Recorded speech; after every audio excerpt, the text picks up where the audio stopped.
Mariing pinabulaanan ng Malacanang na lumipad si Pangulong Ferdinand R. Marcos Jr. sa Singapore para manood ng Formula 1 Grand Prix.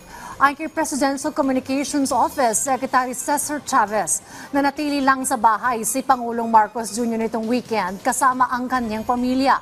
Nag-shoot din siya ng kanyang weekly vlog, nag-review at pumirma ng mga dokumento.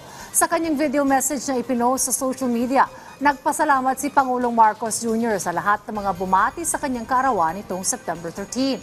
Ayon pa sa Pangulo, naging makabuluhan ang kanyang birthday week dahil mas malawak ang naabot na mga programa at serbisyo, gaya ng pamimigay ng ayuda sa mga magsasaka at mangingisda, pamamahagi rin ng titulo sa mga benepisyaryo, pamimigay ng patient transport vehicle sa mga probinsya at pagsasagawa ng zero billing day sa mga ospital. Nangako rin ng Pangulo na patuloy nilang isusulong ang mas malawak at abot-kayang serbisyong medikal sa mga Pilipino.